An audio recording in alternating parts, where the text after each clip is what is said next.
Good morning, fellow Rotarians, and welcome to our session for Prelude to President-Elect's Training Seminar, the November 6th edition.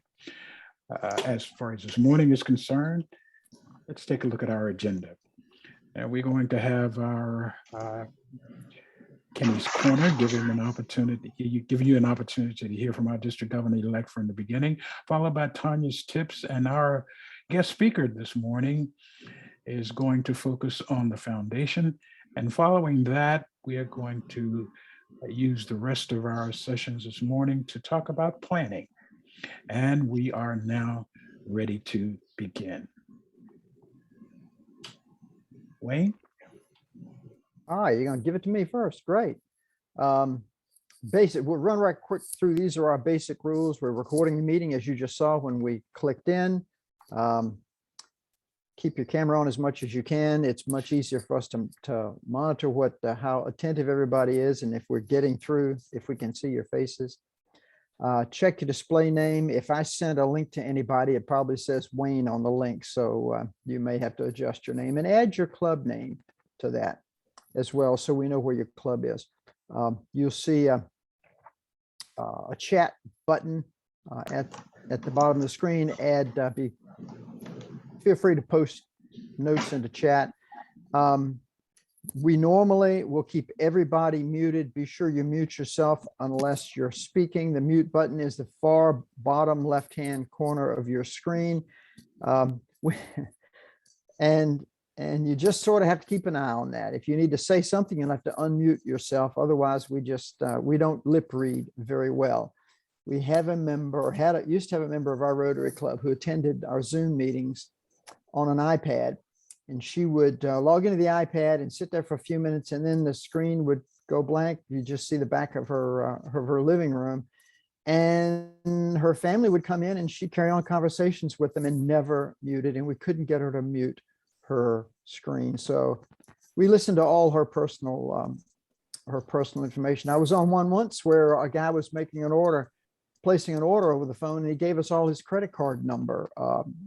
We tried to get him to stop, and he just kept repeating his credit card number and his ID codes for all of us to hear. Keep an eye on your background. If your family's wandering around behind you, use a virtual background, so that as I'm doing, I have my little Rotary background. Kenny has his little Rotary background. It's much better to use a background. That way you don't have to worry quite so much an artificial background, which you get by going to your video button at the bottom where it says stop video. There's a little up arrow beside that. If you click that, you'll be able to open your virtual backgrounds, and you can put any virtual background you want. You'll just have to copy any picture you have into your virtual background on Zoom.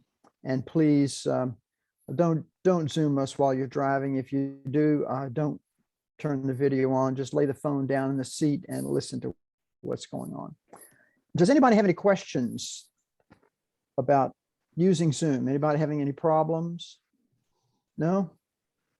I don't see any hands, and there's nothing in chat. Okay, thanks. Back to you, Jim. Okay, right now we're going to go ahead with our district governor-elect, Kenny James, followed by our lieutenant. Cynthia, you got a question real quick? I saw you raise your hand. Yeah, I was just curious about how to do surveys when you're in a Zoom, how to do surveys, and maybe later on we can do. I can figure out how to do that. That's set up by the host. Whoever has the host responsibilities for the Zoom sets up the surveys. Okay. The individual members don't get that opportunity. Right. Okay. If Cynthia, if that helps the rest of the audience, we can cover it in the next session, how to do that. Okay, that sounds good. Okay. All right. Good morning, everybody. Thank you for joining us again this Saturday morning. I know that there's a number of football games, so we'll make sure that we get you out in time. I think the U of R actually has a home game today, so Mickey will make sure we'll get you out in time to attend that. So 2 o'clock. So we'll go to about 1:30 if that's okay. Wow. Okay. Anyway, just thank you guys for joining us. once again, this is our opportunity to get with each of you to, help plan your year. And that's what is going to be a focus on today. Actually, there's two focuses. To me, we're going to be talking about the foundation, which, as Jim shared, we have a speaker on the foundation to give you more of an insight on the foundation and how it works for your club in 7600. But more importantly, one of the things that's led us up to this moment as far as your training is laying out the foundation and the planning for your year. So, to me, for us as a training team, we have hopefully tried to start establishing the process of, your goals, your calendar, your planning that you want to put in an impact or in effect for your year. So we're going to highlight both of those today. So today, as I look at it, is a day of foundation, whether it's the foundation to build your year or the foundation to hear about the foundation. So as always, we're going to try to provide you, and we hope that and I can't thank the team enough, Jim, Wayne, Tonda, Raghavan, for all that you've put into the training and the time that these guys have committed on behalf of the training for the president-elect. So thank you for each of you for doing that.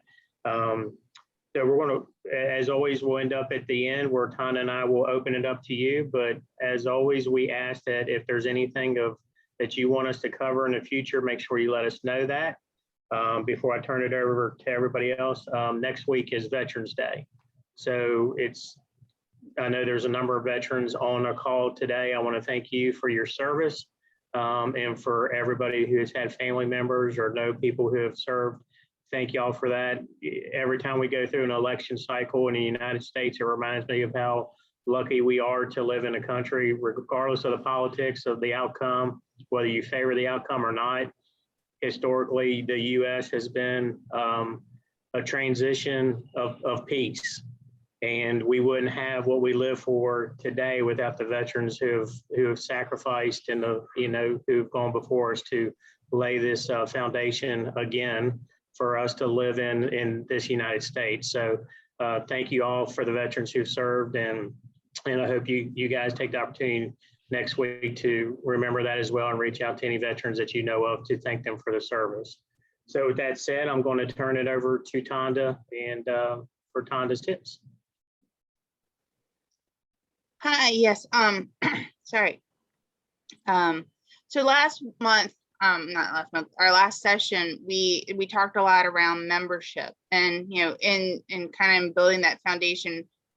One of the things I did, I sent out the links to an exit survey and also a kind of a membership survey so that you can kind of get a pulse for where your club is, how they feel about what you're doing, where you're going, what your club, just everything about your club. So I really encourage you to kind of share that with your clubs to kind of get a feel before you go into your presidency of kind of where your members stand and what they want to do and what they're looking at.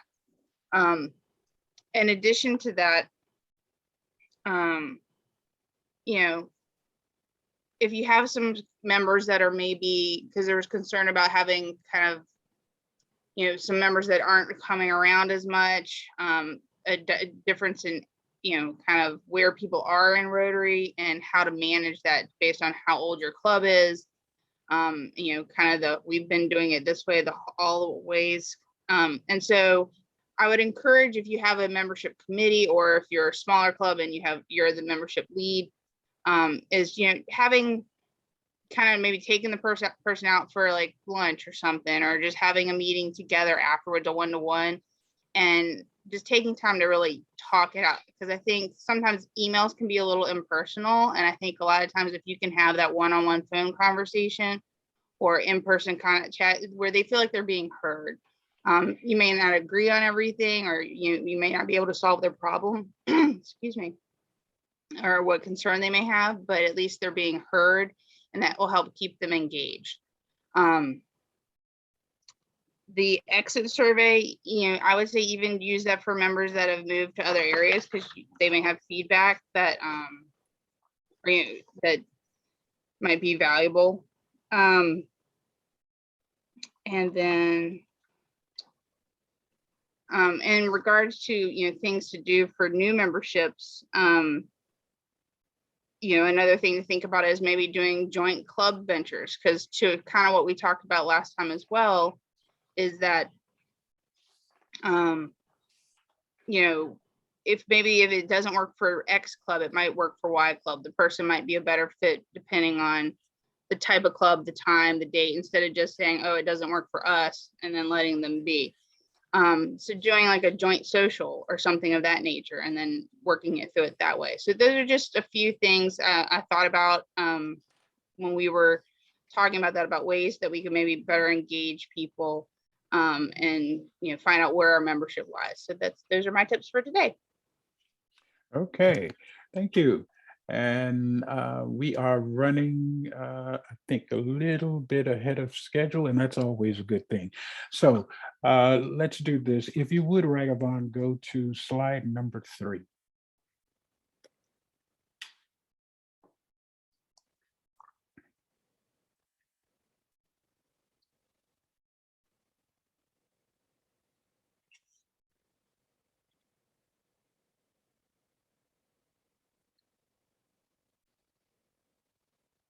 Let's see,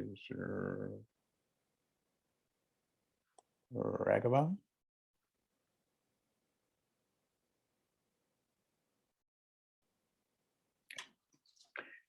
One of the things one of the focuses today is on planning. And one of the things, what I wanted to say about planning is this: we've been kind of bantering around the word, batting the word planning around quite a great deal during some of these sessions. And I just wanted to clarify some things so that when you get to other training sessions, we won't, let's say, misuse the term planning as it pertains to Rotary. Rotary makes a distinction among the various types of planning. What we hear, or what I have heard a great deal used, bantered about, is the word strategic planning, the term strategic planning. Well, all planning is not strategic planning. So if we would, what I would like to do with you is to agree upon some terms in regard to planning. This is planning. Now, you see that planning here, as it's here, you see what the definition is, and it is a systematic process. We're going to be talking today in our discussion about planning more in terms of a general, non-formal kind of process. Now, it's translating a vision, as you see. Now, this is the business definition of planning. Now, Raghavan, next slide. Rotarians have to deal with long-term planning. And what I want you to do is to look at long-term planning and see where it begins. Now, does it begin in the present or in the future? What do you look at? You see where the focus is, where it begins. It begins with the current status. Next slide. This is what we call strategic planning, specifically from a Rotary vantage point. Strategic planning begins with the end, and you back up from that point. Imagine yourself standing in the future and looking back. Well, that's what strategic planning is. So you've arrived at a point, and then you're looking back and you're determining how you got to that particular point. That's the way strategic planning is. The other thing about strategic planning is that in Rotary, we want to make sure that when we talk about strategic planning, we're talking about a group process and not something that a president does. Now, a president can hand that responsibility over to a group. A club can do it. We would not probably suggest that the club do it as a whole, but the club is involved in it. The president does not make all the decisions when it comes to strategic planning. Usually there's a committee that works on strategic planning. And this tends to be a group kind of thing because it goes from the present, as we say, from the future, and you're looking back. So usually with strategic planning, you're involving more than 1 year, and you're involving more than one president. So when we're talking about planning today, we're not going to be talking about strategic planning. We're simply going to be talking about that kind of planning that is going to lead you from one position to the other. Okay, now, before we continue, are there questions that you have? Are there questions? Now, for those of you who are going to attend RLI, or for those of you who have attended RLI, you will see that this is the approach that is going to be taught there also. Now, if you look in your manual, your president's manual, you will see that strategic planning is referred to.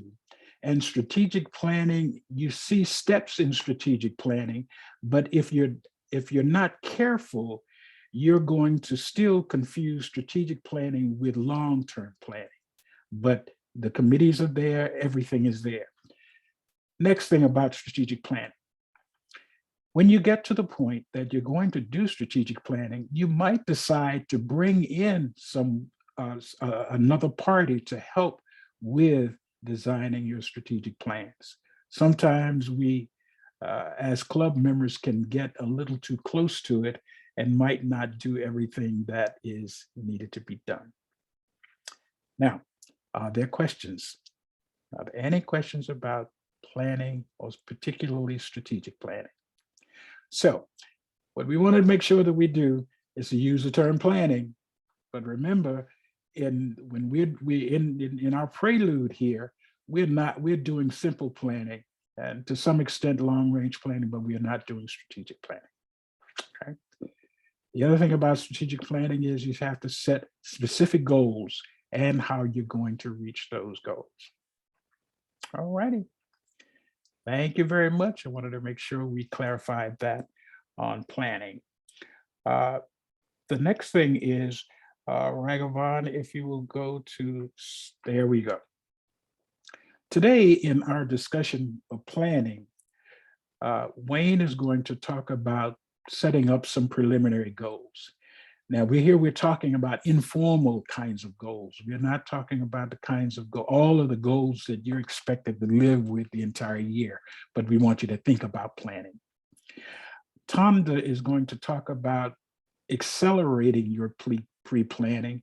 And again, we're not going to talk about it from a formulaic standpoint. We're just going to talk about a simple process. We're going to continue in talking about strengthening your knowledge, because we want you to do that if you're going to plan, and from there to formulate your teams. All righty. Now so that's what we are going to cover today. Now, as I see it, we are still a little bit ahead of time, which is still good. All right. If you will go to Wayne, if you are ready, we can do with developing preliminary goals. Okay.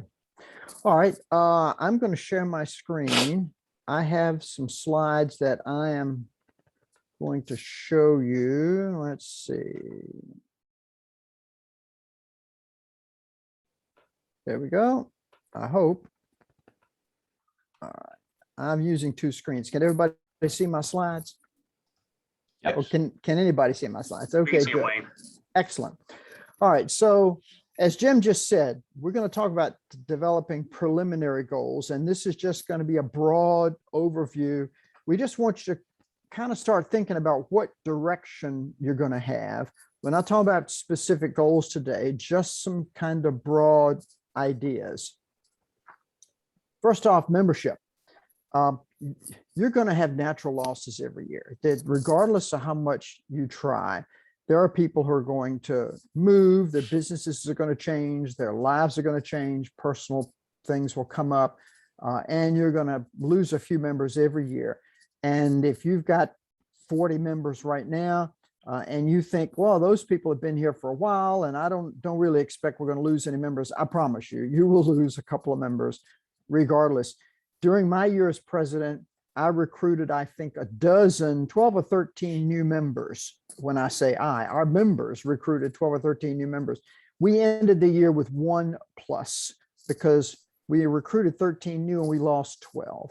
So regardless of how hard you work, you will have some losses. Keep that in mind. And then just in general, do you want to grow your club or try to maintain your current level? Do you want to try to add 1 or 2?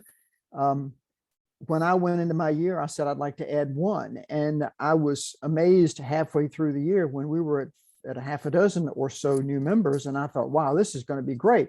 We're going to finish the year with 8 or 10 new members. And because of the losses, we didn't quite make that, but we did get up 1. So be a little conservative, but keep in mind the various things that are involved.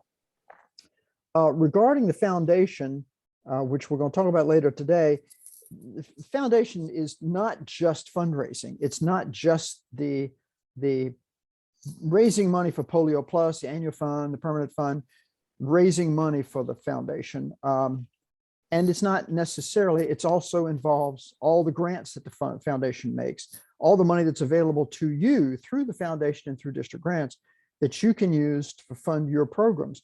But there's a lot of information available at the foundation level for education on their programs. They have a ton of programs around the world that they work on. And one of the things that, remember that I believe it's November, is Foundation Month. We'll talk later on in our programs about themes for each month. Each month in Rotary, there is a focus, a theme for the month. And one of the things you need to consider with Foundation is that during the Foundation Month each year, you have a program or 2 that are related specifically to the foundation. And it's a matter of educating your members. So your goals in the foundation should be both education of your club members on all the great things the Rotary Foundation does, as well as whatever your dollar figures are for fundraising for the foundation. And at the same time, how you're going to make use of the advantages, the assets that the foundation provides to you in the form of dollars to promote your local service projects. Public image is another area where we need goals. And we just want you to start thinking, do you already have a website, a Facebook, or now it's called a Meta page? Do they need to be refreshed? Have they not been changed over the years? Do you have a newsletter? Should you start a newsletter? Should it be weekly, monthly, quarterly? Is there a member in the club who that's their particular interest and that might help you as an editor? And then any other special projects as far as promoting the image of Rotary and the image of your Rotary Club, getting your Rotary Club's name out in the public and improving the public's image of Rotary. Generally, what those kinds of things are going to be and how you're going to promote those. Not so much details at this level. Right now, you just need to keep in mind you would like to have a public image plan and kind of where do you see your weaknesses, the club's weaknesses, and where do you see the club's strengths and where you'd like to move forward. Attendance. You're going to have to set goals for attendance, and you could start looking at where your average attendance numbers are now from your club secretary, your club treasurer. DAGDB has, the district and club database has attendance numbers in it. Is it high? Is it low? Where do you stand in the district? You will get regular reports from the district on, once your year starts, on what the attendance is for each club through the district from the district secretary. And you can see where you stand. And it's not unusual, I can't say no clubs get 100% attendance, but very few clubs get above about 75% regular attendance on the average. Is it high or low? Do you want to really focus on attendance and what kinds of things projects you might begin during your year to help improve your regular attendance? And then education of your members on alternatives, ways to do makeups, things like that. And keep in mind that most people don't realize that Rotary International doesn't really keep up with attendance. Our perfect attendance records that we give to our members for not missing a meeting are club records. And Rotary International really doesn't care about perfect attendance. It's not something they keep up with or monitor at all. We had a member of our club who had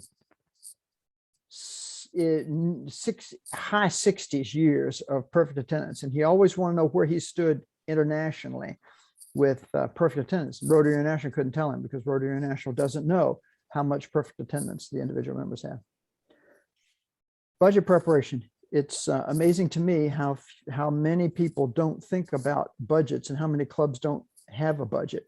You really do need a budget. Ask your current president, your treasurer for a copy of last year's budget. You can start looking at it and start getting an idea of where the money goes, how much you bring in, how much you spend. Don't be surprised if they don't have a copy of a current budget. It is one of the things that you need to put together, and you'll be asked to put together at PETS. Make contact with your treasurer and then find out if your records are available. One of the things that when I was a district secretary, we were trying to get financial records from different clubs. And in fact, it was when I was Foundation Audit Grants Audit Chair.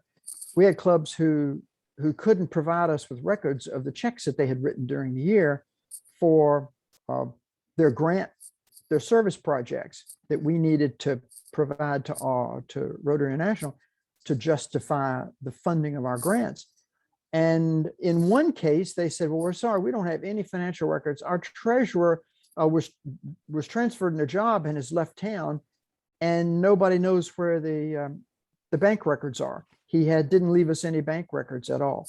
So be a little careful about that. Make sure it's a good idea when you're planning to have a treasurer and a co-treasurer, and offices of the club know where your financial records are all the time. That's a question you could start asking now. And then you'll have a lot of committees. And one of the things you need to do is think about the committees that you want to have. At PETS, you'll go through a whole list of the types of committees that RI suggests. And in Rotary Club Central, there are committee lists that you can use. At this point, you need to be thinking about what committees have been successful, what projects the club participates in that have had committees assigned that were successful, which ones were not, and then which ones you want to keep and which ones you want to get rid of, which ones you want to expand and which ones you want to cut back. Keep in mind that you can get over committed. There are clubs who have 20 or 25 different committees, and it's really hard to manage that many committees. A large club might have a dozen or so, but at this point, we want you to start thinking about the fact that you need a committee structure and you need to decide which committees you want. You'll need membership and public image and foundation and these things we've talked about today. But then you'll need maybe a separate committee for each one of your service projects or each one of your fundraisers. And then what help can you get in formulating, when you get down to actually formulating the specifics of your goals? Start thinking about who in your club is going to provide help. Certainly the people on your board of directors, your supervisory board, will be able to help you, and they should be active participants in your management of the club.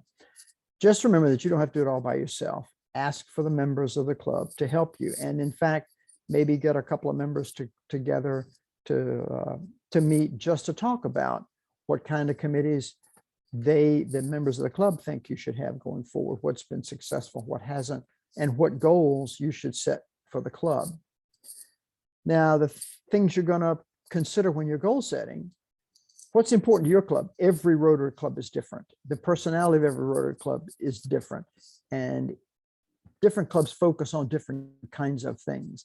You may have an annual recurring project or fundraiser that you participate in or that you run every single year. And is that something that's burned out now, or you want to keep doing? Is it something you want to expand? Do you want to add some additional projects? And then do you have a personal interest or something particularly that you have that you're interested in, that you want to participate? You want to get your club to start participating in that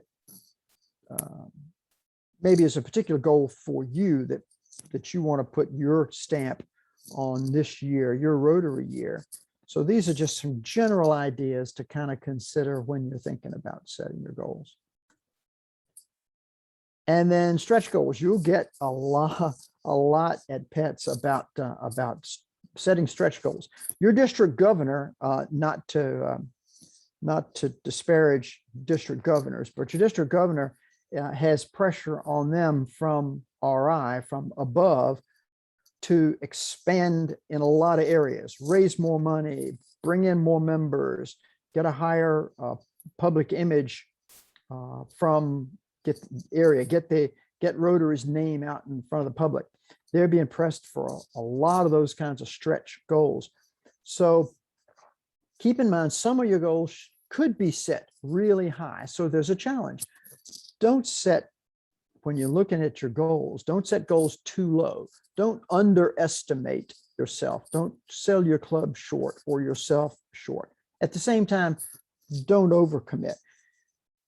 You don't want all your goals to be 25% higher than last year, because that's probably unreasonable unless your club is used to operating that way across the board. But certainly some of your goals should be high. And if you have a particular area of focus where you want to sort of point the direction of the club a little bit, something you particularly have your heart in, that you want to really do something good with your club, then by all means set up stretch goal for that particular area.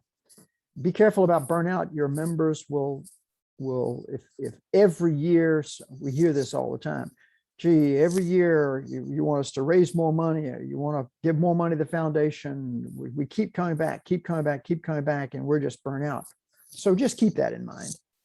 It's not something you need to focus on, but it's something you do need to consider. Now, Raghavan's going to show you in a little while where your goals are going to be placed, but I can show you generally, if I get my pictures to where I think they're supposed to be. And let's see if I can find my Rotary screen here. Yeah. So when you log into Rotary, you go to My Rotary, and then here is My Rotary. This is my personal setup. So I can't, for example, add goals. I have view club goals. And then down here, we have Rotary Club Central toward the bottom of the page under My Rotary. And we go to Rotary Club Central. And here is My Rotary Club's dashboard. And over here on the left is the Goals Center. And if I look at 20, these are the years at the top of the page. And I can look at what's been done in the past. But so far, our president-elect apparently hasn't put in goals for the coming year. Now, I don't have the ability to add goals. I hope Raghavan will mention that. But that's just generally, it's simple. It's just Rotary, My Rotary, Rotary Club Central. And let me go back to my PowerPoint, which I think that's the last slide. Yep, that's all I got. So does anybody have any particular questions about broad general goal setting? Hey, David. Notes in the chat. Okay, then I'll turn it back over to Jim when he gets off the phone.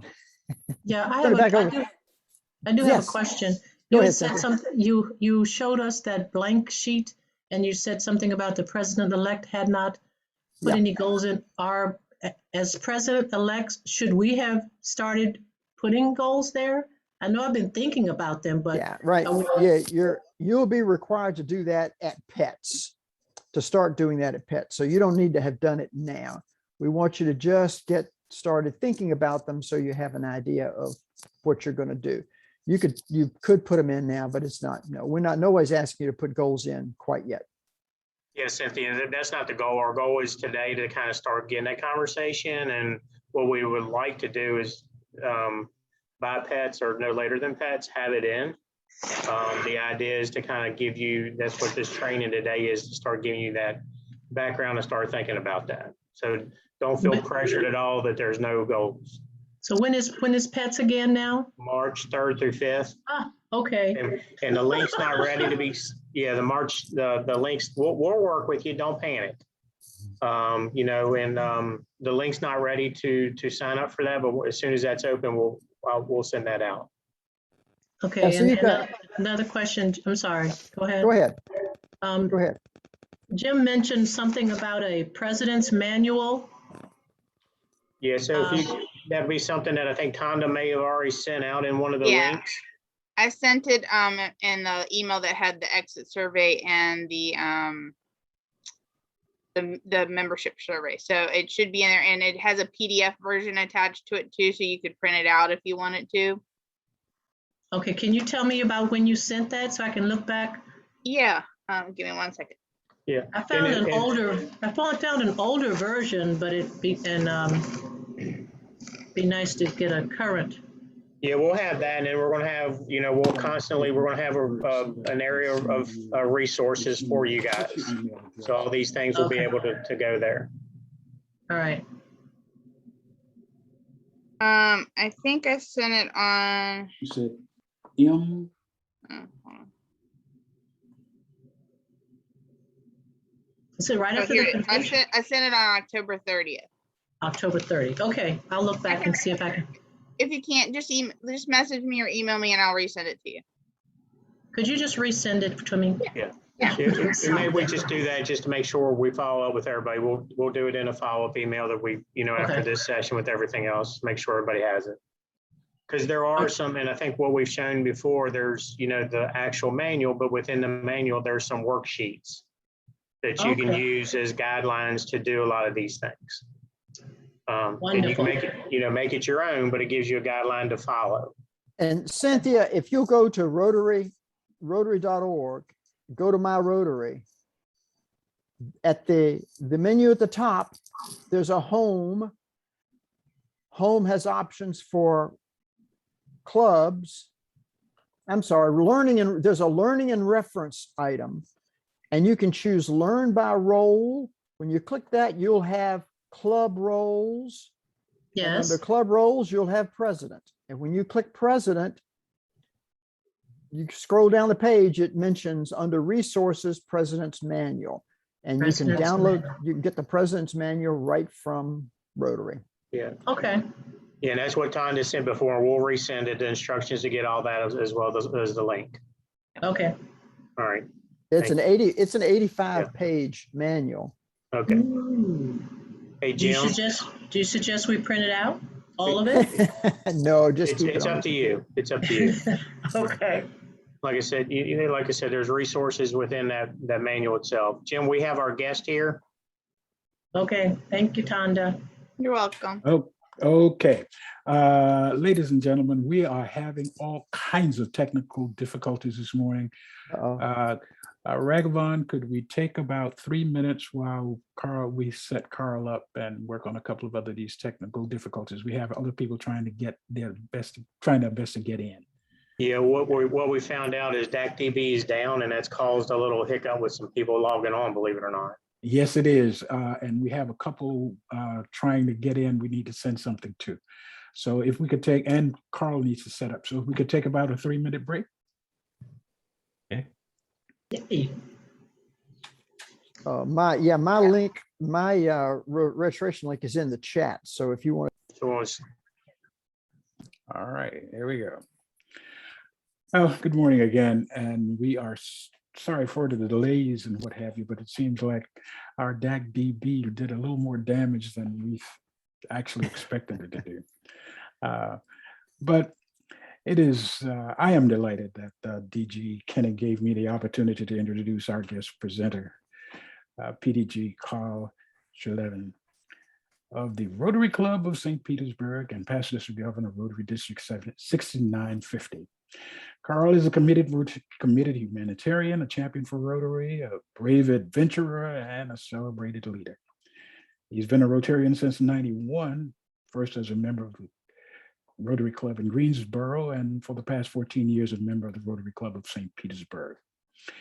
He served Rotary on multiple levels. He served his district as district governor, District Rotary Foundation Future Visions Chair, and as the District Rotary Foundation Chair. He's also served the zone as the Endowment Major Gifts Advisor. Carl and his wife, Lena, have participated in multiple polio immunization efforts in India, Pakistan, and Nigeria. Carl has never shied away from adventure.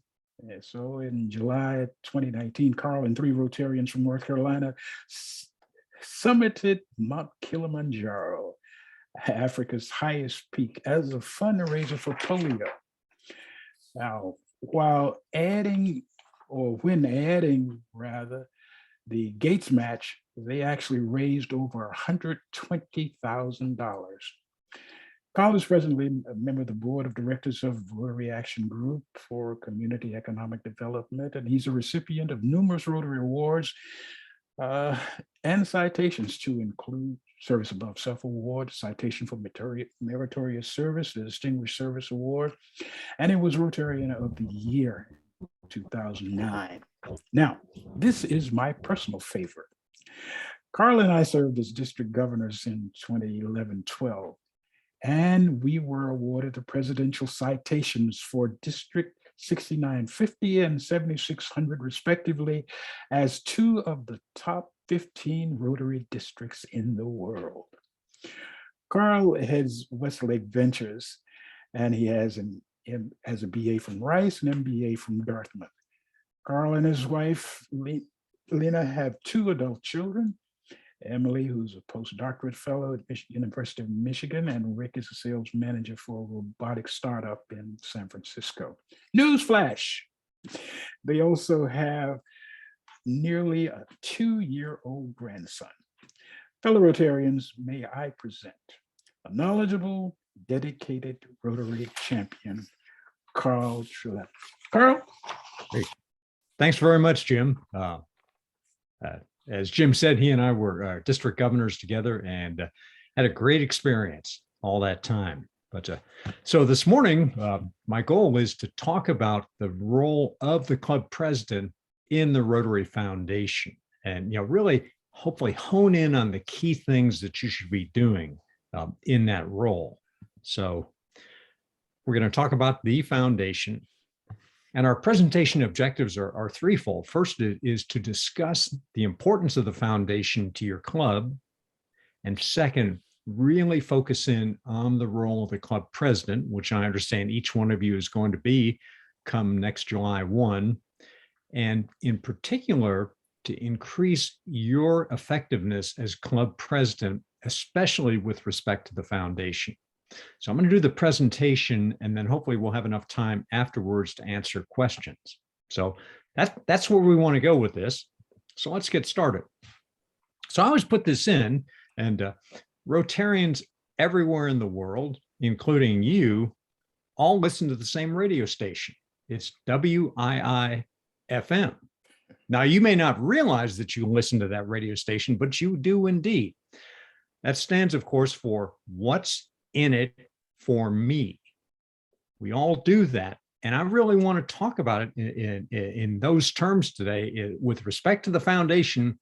What's in it for me as club president and for my club? So why is this so important?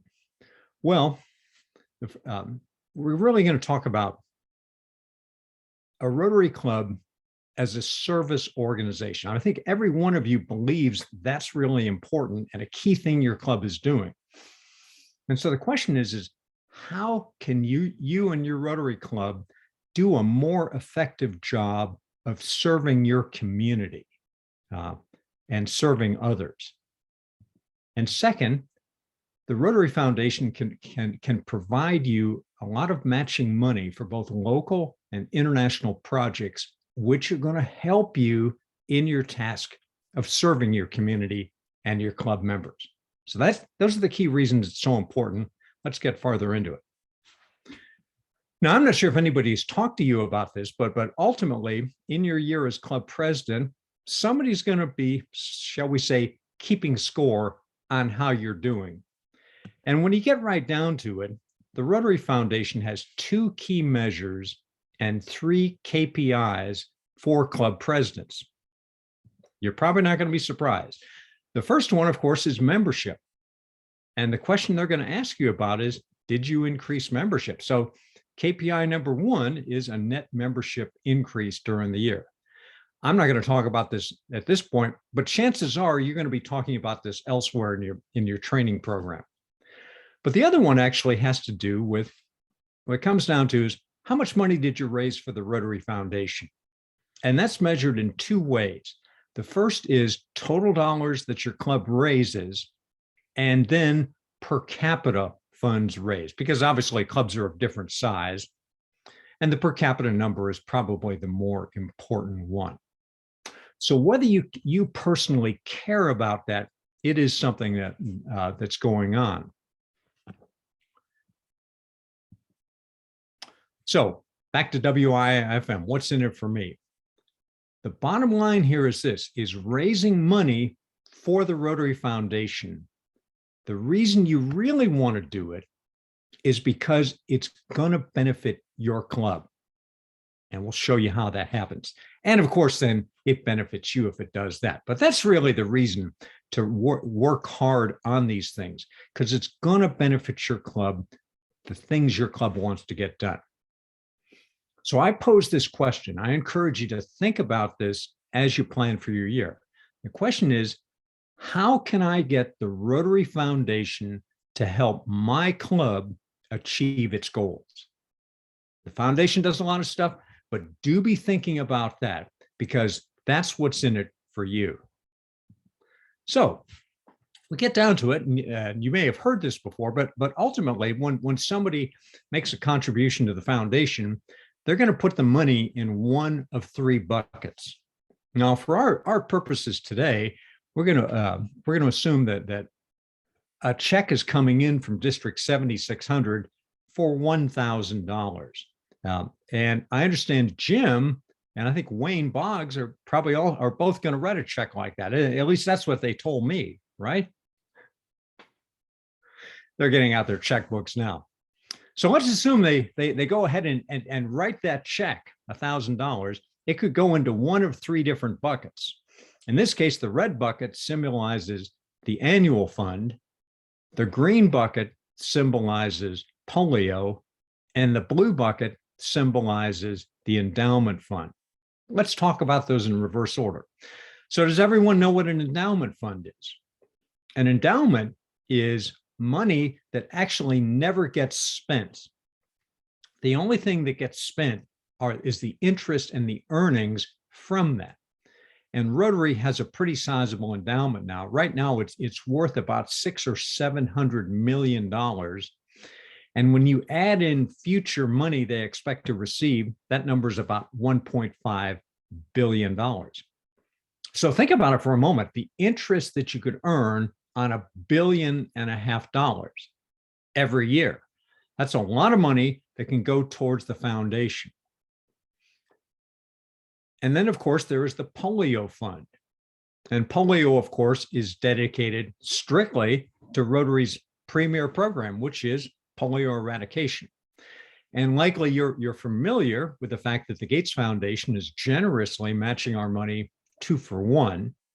So literally every dollar that you and your club members give, Gates throws in 2 additional ones. So you've really given $3 for each one you've given.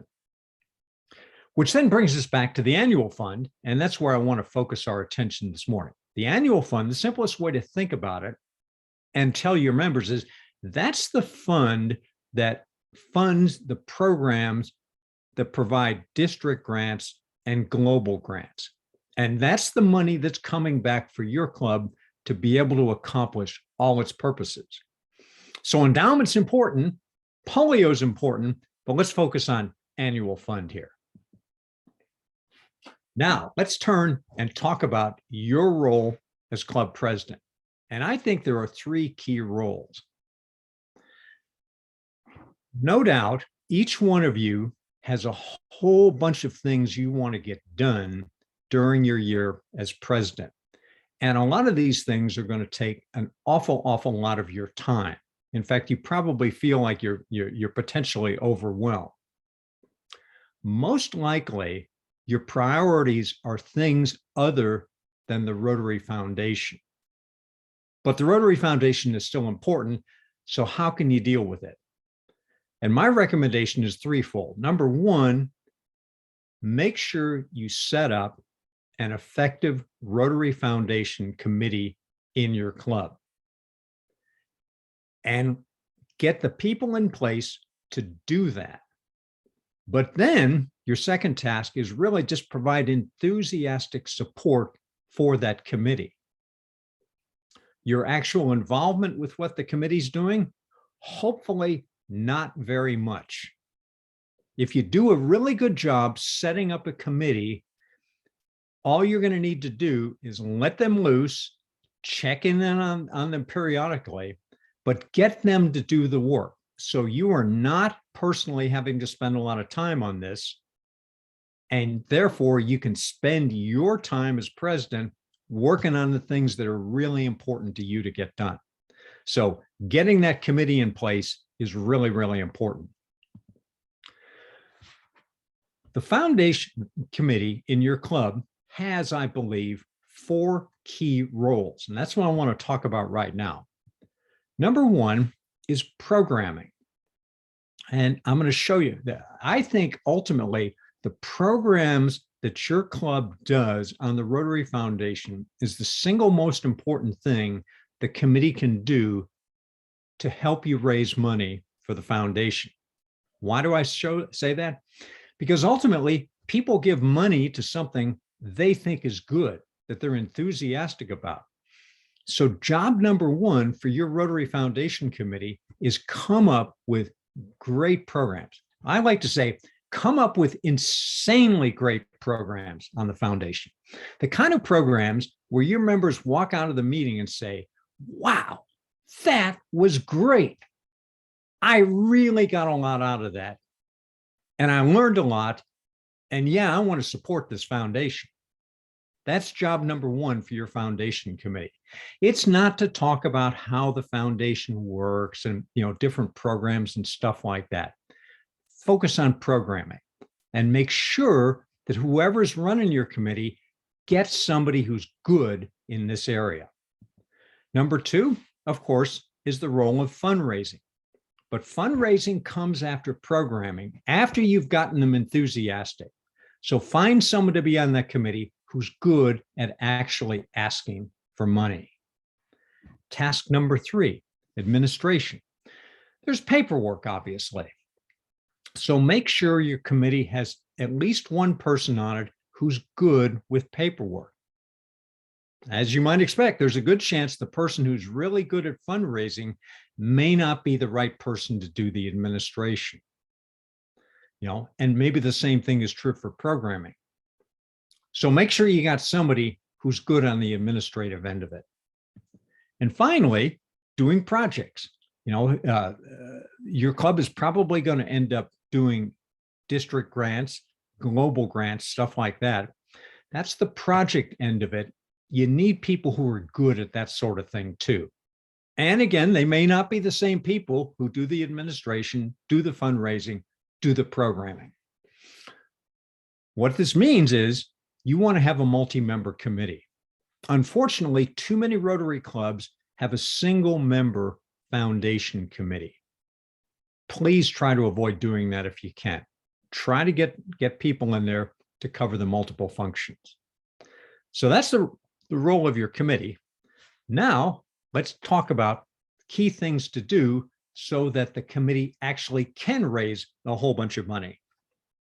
Number one, as I said, get your club enthusiastic about the foundation. So job one are things like, get great speakers. Ideally, do 4 or 5 programs a year on the Rotary Foundation and make most of them about things that the foundation is doing great work, maybe great international projects, scholarships, global grant scholars, and then projects in the district that have gotten foundation money. But try to do each one of those things. Number two, if you can, is participate in a district or a global grant. And the last thing I would suggest, if you can, try to get at least one of your members to go participate on a polio NID. If you haven't done it, it's a life-changing experience. My wife and I have been on multiple, as Jim said. Every one of them has been truly worthwhile. And it's a great opportunity to bring people back home to then spread the great message about what Rotary is doing to actually eradicate polio. So, as I say, these are things with the express goal of getting people enthusiastic about the foundation.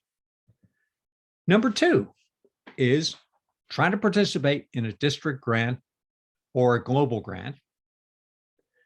Number 3 is what I call switching to an opt-out system, as opposed to an opt-in system. So I'm sure you're aware that while we want everyone to participate in funding the foundation, we can't compel them. In other words, you cannot compel your members to give to the foundation. But here's what you can do. You can, in effect, set it up so unless they opt out, they're going to give.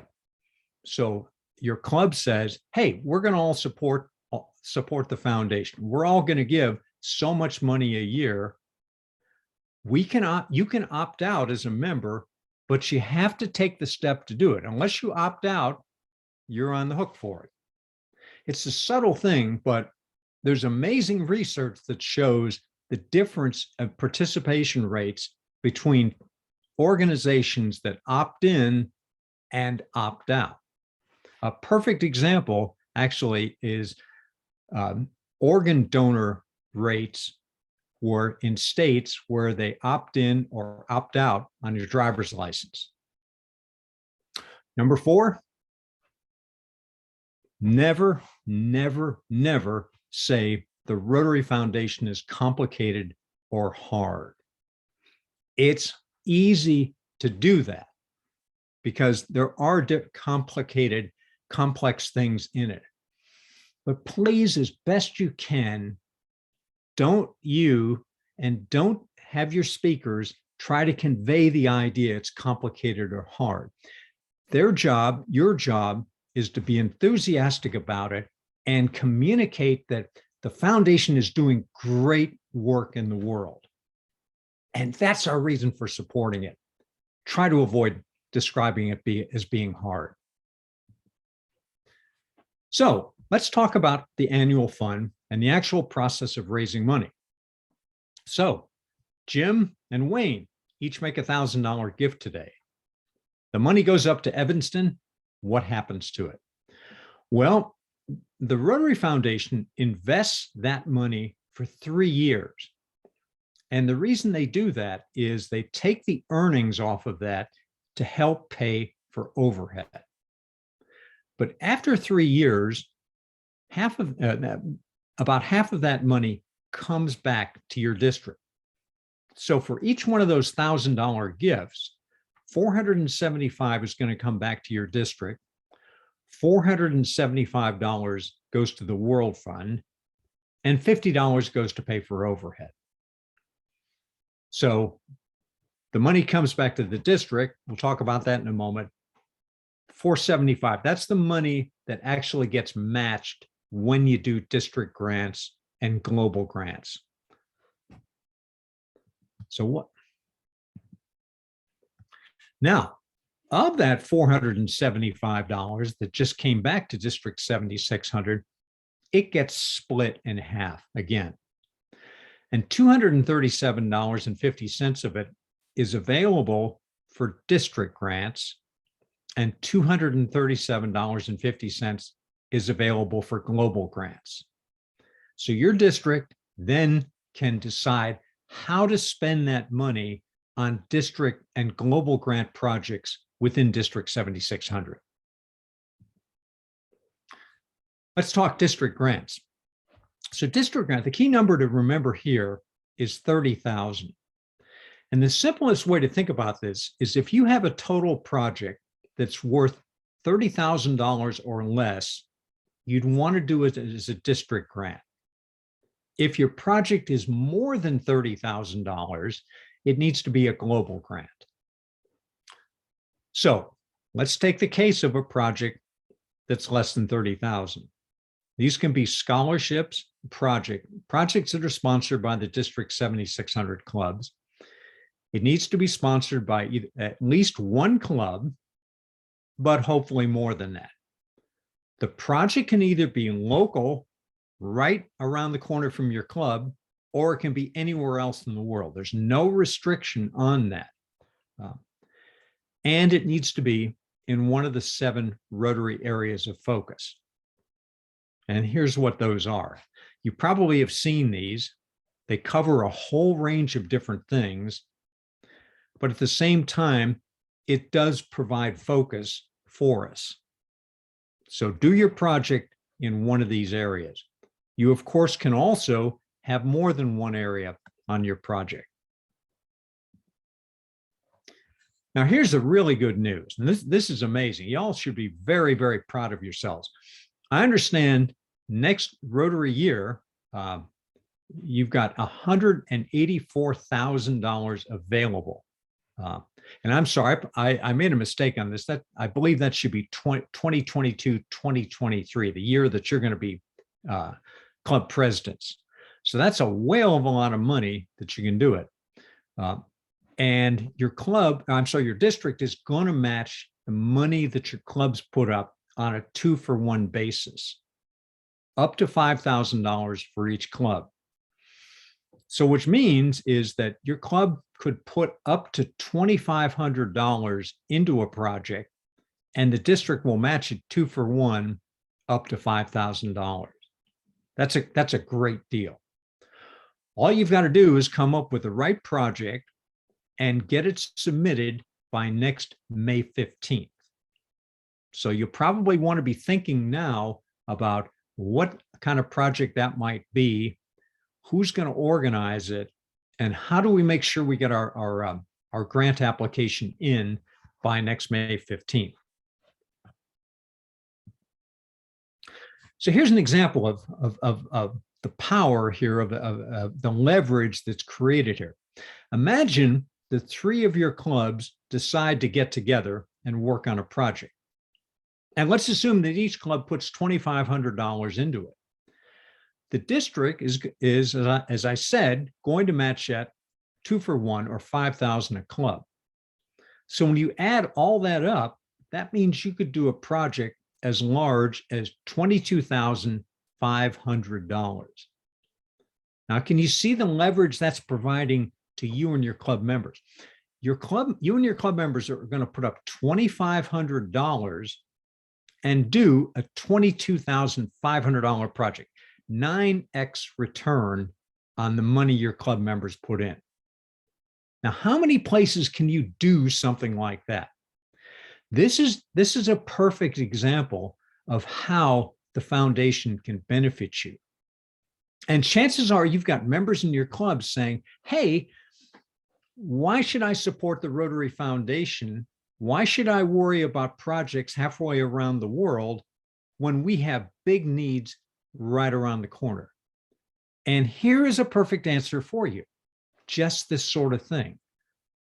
To leverage the money your club puts up for a project that's literally right around your corner. So now let's switch to global grants. And again, as I said, a global grant is a project that would be at least $30,000 in total budget. Now, in this case, you have to have at least 2 clubs, your club and a Rotary club from somewhere else in the world. And the project needs to be, again, in one of the 7 areas of focus. So let's talk about the kind of funding you would do here. Again, you've got a 2-for-1 match. In this case, using the money that's in the other bucket of money that came back from the Rotary Foundation. Remember, I said half of that original $1,000 comes back in the form for district grants, the other half for global grants. So you do a global grant, the money comes out of the global grant bucket. And in this case, your club raises money, and then your district will match the money your club puts in on a 2-for-1 basis. The Rotary Foundation then will turn around and take the money that match from the district and further match that by 80 cents. So let's come up with an example. Let's imagine your club raises $10,000 here. That means with the match from the district and the match from the Rotary Foundation, you could have a total project of $46,000. Again, where in the world can you leverage your money quite that way as you're doing here?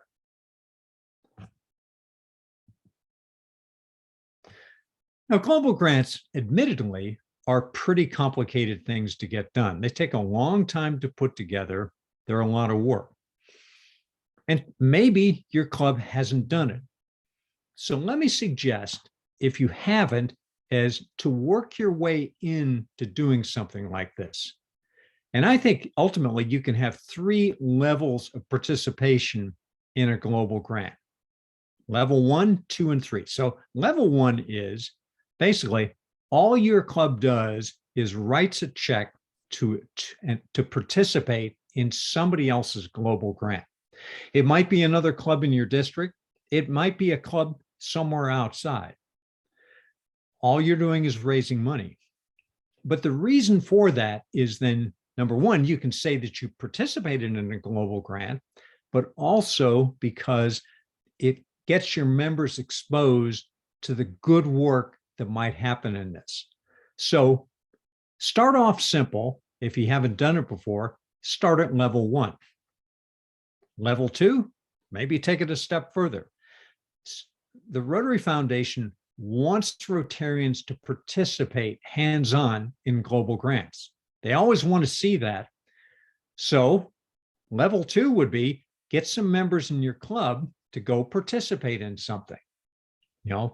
Provide some vocational expertise, and hopefully then they're going to come back and say, wow, that was great.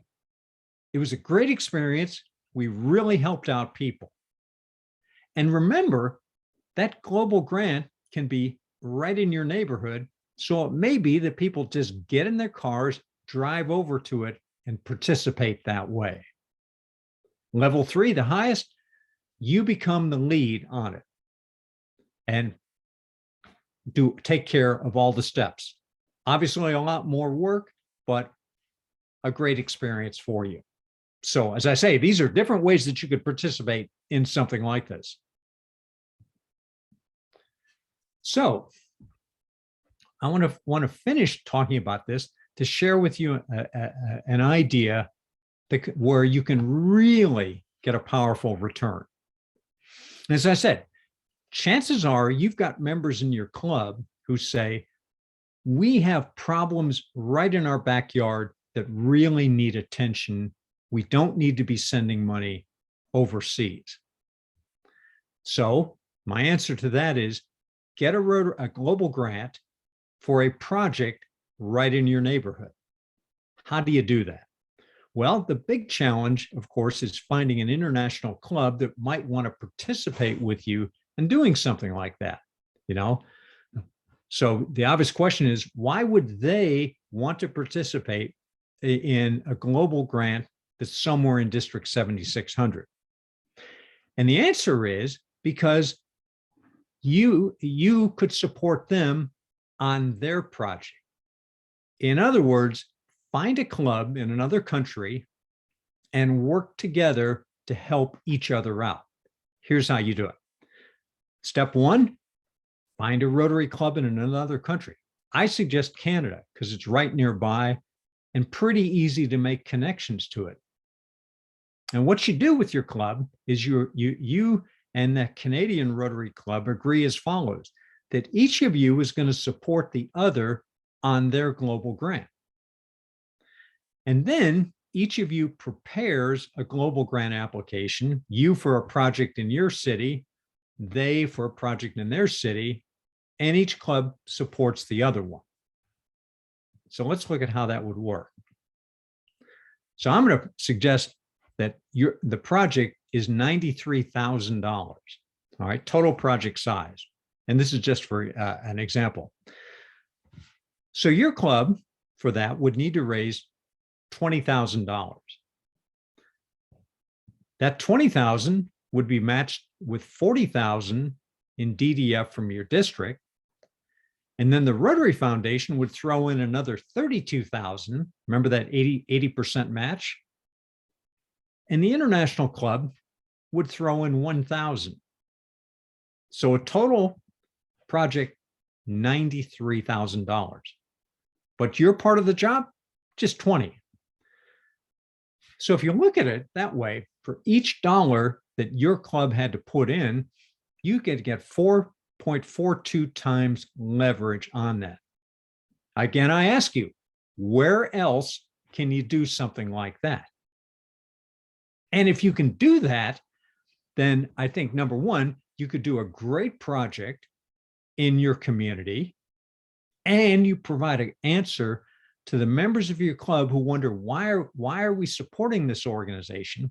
And the answer is because it can provide leverage our funds to get important things done by our club in our community. So out of that, I suggest several action items. Action item number one. So I said, important to get that Rotary Foundation committee going. So if you haven't done so already, find the right person to head it up and make sure that they are in a position to recruit a great committee to do the things we talked about there. Number two, empower that person to build a really good committee. And as I say, not a one-person committee. Please try to get multiple people doing this. And number three, find a way to get that committee to get your club involved in district and global grants. If you haven't done them, start small, work your way up to it.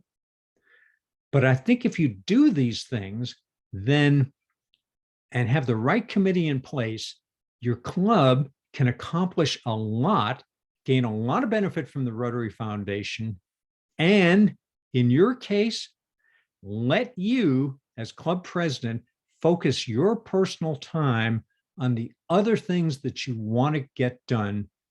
So come June 30th, 2023, your last day as club president, you can look in the mirror and say, wow, we got a lot of great stuff done.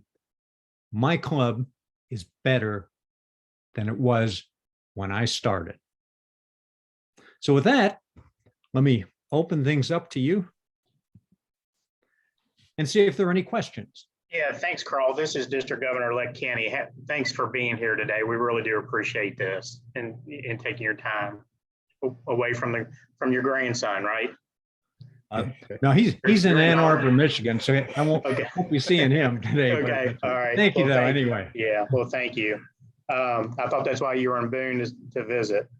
So. Real quick, there's a couple of things that I just wanted to highlight before we turn it over for questions. Again, this is a great material of information. And if they're like I was as past president, it's overwhelming. So that's our goal, is to try to, give the information ahead of time before they get to pre-pets and pets. Because you threw out a deadline that I want to make sure that we talk about again, that May 15th deadline to submit a district grant. So, I think what we've always looked at in the past is you end up going to pets in March and you're told that you have to turn in a district grant. So I think you highlighting the idea to start thinking about it now is important for this group to start thinking about, what they want to do, because again, that's going to roll up on you quickly. And what I've found from most clubs is they missed opportunity because they don't turn it in time because they didn't realize that. And their years, as you said, their years over in June 30th, and they didn't have a time to put a grant in. The other thing that I want to bring out that you mentioned as well was the money that the clubs send to the foundation. Every 3 years, that comes back. So if the clubs are not participating in the grant, where does that money go then? It goes to other clubs, right? So they're sending in money to the foundation, and if they're not participating in the grants, they don't get the participation of the money that their clubs participate in. So I thought that's important as well. Can you explain a little bit? You threw out NID as a term, just to make sure that club presidents know that. Can you talk about that specifically? Certainly. And good point. I should have explained that. NID stands for National Immunization Day. And what it is it's actually a misnomer. It's actually a week. And the concept is it's done by the World Health Organization, and it's their strategy for immunizing children around the world. So until the world is certified polio-free, the World Health Organization regularly has to conduct vaccination campaigns all over the world. And this includes in places where polio is long gone. But so every year, typically multiple times, they go and conduct these national immunization efforts. Rotarians in these different countries are involved in it. And obviously, these folks have been working hard for years and years. You can imagine there's a certain amount of burnout that occurs on something like this. So one of the key things they do is to encourage Rotarians from other parts of the world to come and participate in it. One, just to have an experience of how it's done, but more importantly is to go and provide moral support to the people who have been working at this, literally for years and years, to encourage them to finish the effort. And it's definitely a worthwhile thing to do. I encourage it for you and your club members. Thanks, Carl. I didn't know if you realize this, Carl, but we are blessed today with the presence of past District Governor Chuck Arneson. Sure. Okay. Yeah, and he's also past Rotary Foundation chair, who during his year put a goal out, I think, of over 200 per member. Mm-hmm.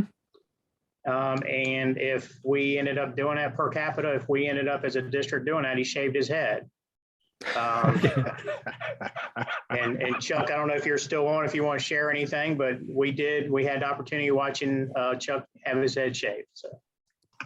But well, good morning, Carl. Chuck, how are you? So, Hi. Go ahead.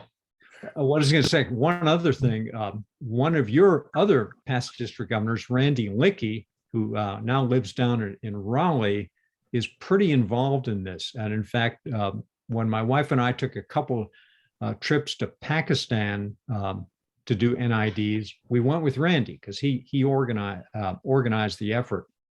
And chances are he'd be more than happy to have members from his old district to go participate in something like that. The interesting thing is it was Randy's challenge at our foundation banquet the year I was governor, celebrating the prior year, Cap Nielsen's year, where he threw out the challenge to Jim Probsdorfer and myself. Probsdorfer cherished his hair too much, but I knew that we averaged between 160 and 170 per capita. There's no way in God's green earth we were going to hit 200, so I took the bet. And on the 29th of June, we were at $99. And I figured, well, I'm in trouble. And we at 199. And Bill Pollard kept watching it every hour and sending me updates. And so I got my head shaved. And do you know that's the only thing I'm known for? They don't remember my year as governor. They don't remember anything I've ever done, but they remember I got my head shaved. Worst things could have happened. Yeah. Well, thanks, Chuck, for joining us today. And I want, don't want to take up the time. Is there other questions that we can ask Carl while he's on with us today, guys?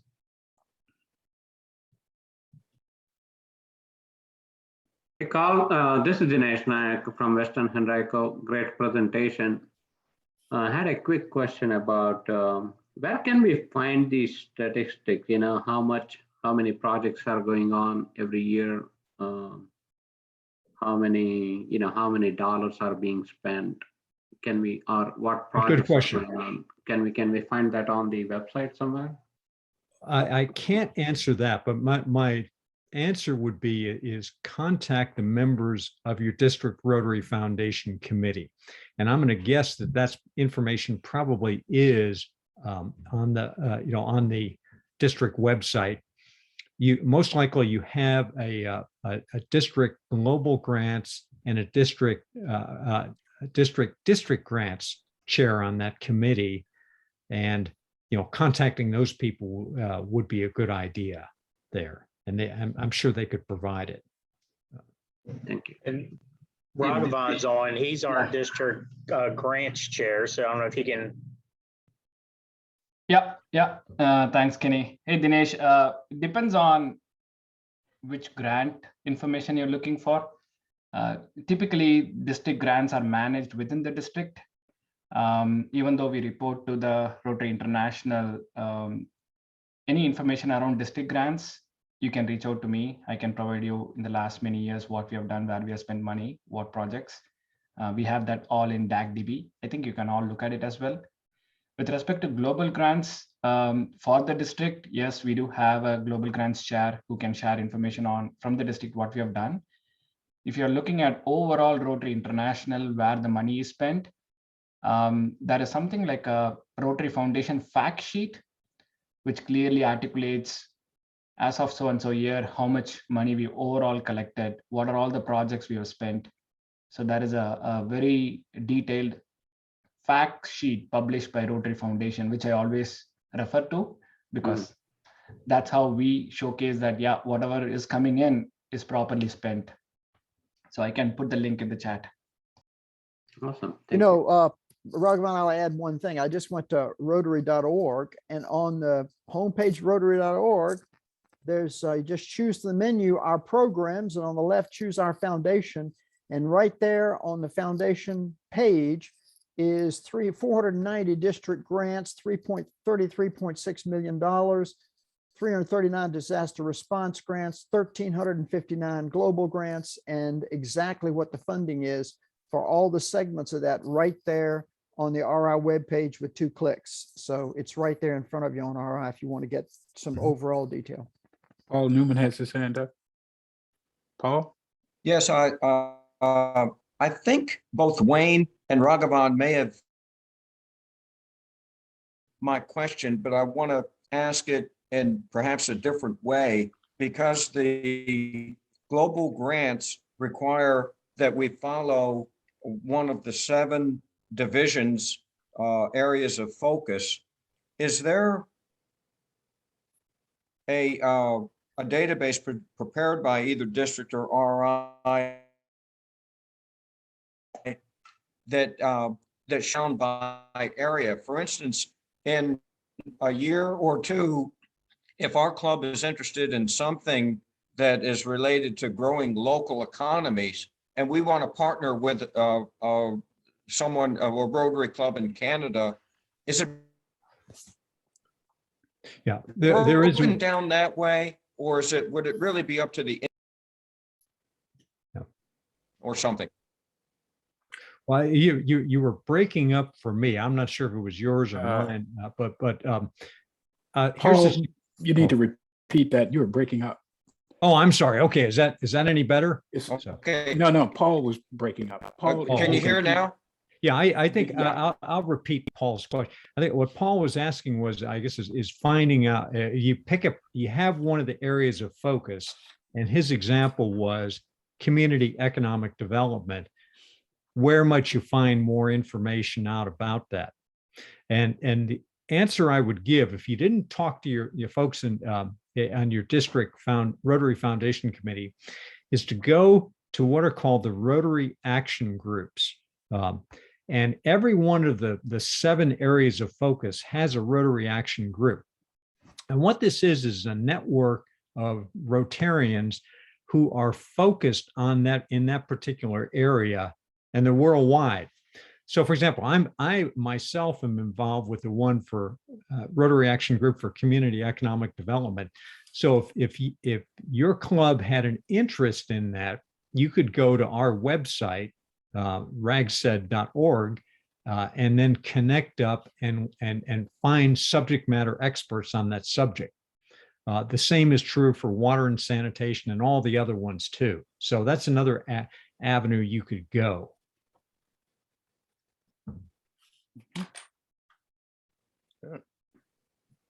Any other questions for Carl?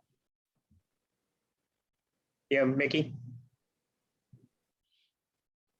Carl, I was just going to ask you if there's a favorite all-time grant that you were involved in that kind of stands out above all the others and kind of hit all the components. Did you have a favorite, or are there just too many to remember? Well, there are a bunch of different ones. I personally have been involved in grants that were funding cleft lip and cleft palate surgery around the world, in Latin America and in Asia and Africa.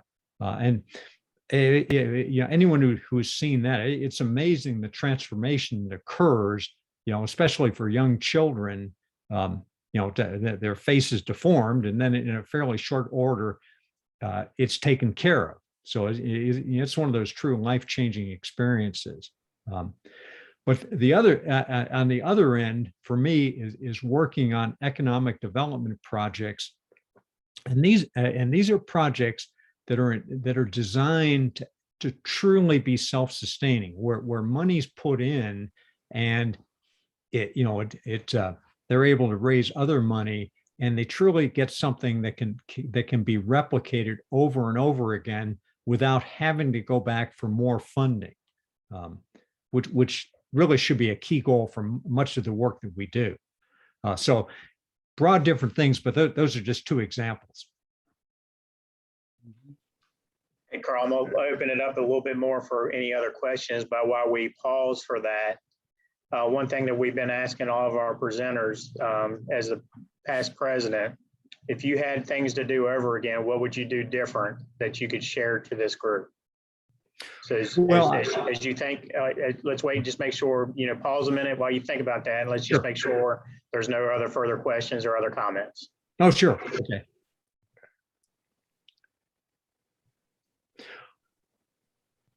Jim, you want to add anything? Yep. Let's go to a question that I was asked by a member. If the question about, let's say, DDF, and I want to use district designated funds, because sometimes when we start throwing in acronyms, folks get lost. Mm-hmm. So DDF. I don't know, Carl, if you can go find that slide that you had with DDF. Let's see if I can go back to the. Oops. Okay.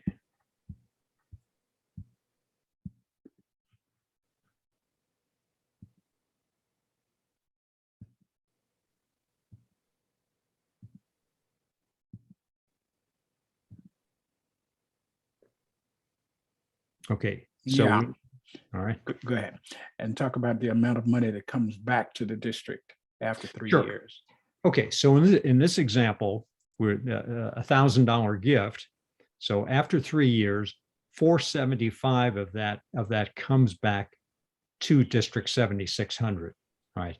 And it's immediately split into the two pots. So $237.50 in each one. And these two pots are what are called DDF, district designated funds. And the one there for district, obviously, that's the matching money that's going for your district grants. And the other is the matching money that goes for your global grants. Okay.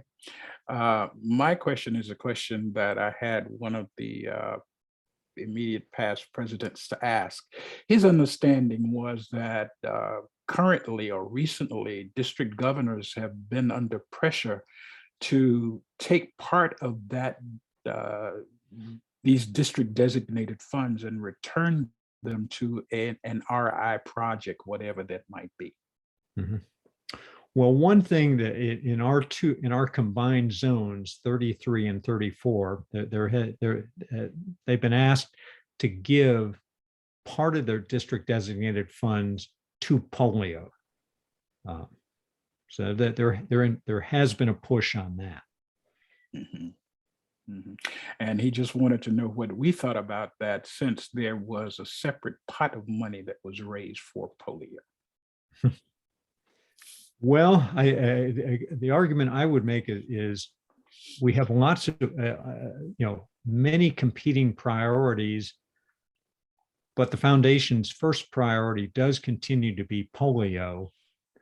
And while the Gates match is very, very helpful to us, giving back some DDF is certainly additional help that way. Okay, that answers that addresses that question. Yeah. Okay, Kenny. Well, if there's no further questions, I have a thank you question. again. Oh, Okay. Hi, I'm Maria from the Chesapeake Club, the Great Beach Rotary Club, and I have a question in regards to the grants. Our club has not been able to participate in any district grants lately, so we were talking about if that money goes to the foundation but doesn't come back to us, what does that mean for the members? How do we, keep them engaged to continue to contribute when we can see that district grant to our 2 or 3 clubs locally to do something about it? So as an upcoming president, I had to think about a way to maybe create that or to join partnership with another club to do that. And the other question that I have is, what is the status of foundation money in regard to polio? We've been talking about that since I've been part of this Rotary Club, and we say we're this close, but what does that really mean money-wise? We continue to give money to polio. Like you said, we have the wonderful thing of our contribution with the Gates Foundation, but we just want to know, what is the status of that right now? Are we 10% closer? Are we 5% closer to eradicate polio? What is the polio right now? Which countries still having cases? That's my question. If I could, let me address the polio question first. Okay. So I guess my immediate suggestion would be is have someone who's knowledgeable in your district come be a speaker specifically on polio. Your club, Maria, but probably anybody else's. And the quick answer to the question is, so far this year, there have only been 2 cases of polio worldwide. One of them was in Afghanistan, and the other one was in Pakistan, and they were both in January. So we've literally gone for 10 months now without a single case of wild polio worldwide. Now, if this continues for just over another 2 years and 2 months, the World Health Organization will likely be ready to say, we're done. That polio has been eradicated. So there's this year truly we really are closer than we ever have been to finishing the job off with it. So now, in terms of the money, I think that's also part of your question, where it's being spent. And the money right now is continuing towards vaccination efforts, but the polio eradication group has a very detailed plan in place for trying to finish the job off, and very confident we're going to be successful with it. All right, so then I think your other question was about district grants. My suggestion would be is first, think of what would be a really good project in your area that your club members might be enthusiastic to do. And then if you can, maybe talk to a couple other clubs nearby and see if they might want to do the same project. But spend time the next couple months, like building relationships on that, identifying the project, and then getting a couple clubs together to work on it, and then put together a grant that way. But start to work on that now, as opposed to waiting for any period of time. Okay. If I may add to the district grant, we will have a detailed session on district grant, what are the scoring criteria from the district foundation committee that we follow and things like that. So we'll give you some more information in due course. Just to answer your question around how are we spending the district grants to a local need, this year, that is the last year, of the 21 grants we approved, 19 grants are for local needs. There were only 2 grants that were supporting an international need. So pretty much most of the clubs in our district have chosen to use district grants to meet their local needs. And I can give you more information if you want, but we will definitely cover district grants in upcoming sessions. Okay, thank you. Yeah, and I'd encourage all of you, Maria and the rest of you, reach out to the district, get speakers to come, because you're reaching a good point. I think I can even speak for myself. It's good to know where the money's spent. And when you see and participate in these projects, to me, that's how you really get more involved, because you see the impact that we collectively are making as a group, that we can't make the same impact individually. And once you have those presentations, I think your members would understand. But it's a good question. So, Yeah. Thank you. A couple of the main points that Carl made are the points that probably also have to do with how you're going to manage your club in the coming year. And one is, he talked about, particularly in terms of how not only with the foundation, but with everything. What he talked about is getting buy-in, because sometimes, a lot of times, too often, we go into a club, or we become president of a club, and all of a sudden it becomes my club. It's not my club. You have to get buy-in. Next thing is that you need to delegate. He talked about the foundation committee, for example, and I would dare say that probably most clubs don't have a foundation committee, and it's something that you need to think about. So it is buy-in and delegate, because this is our club, not my club. Thanks, Carl. All right, Carl, thanks again. I guess your last thought as a past president-elect? If I were going to be doing an encore as a club president, the key, I would go back and do a better job of setting up the committees. I was club president about 18 years ago. So hopefully in that time, I've learned a lot of different things. And that's what I would really work on that more than I think I did. And as I said, also is focus on, building enthusiasm within the club for a couple key things that way. Because the other thing I would, if I could add one other thing, is in terms of programming, programming is just a critical thing of your typical club meeting.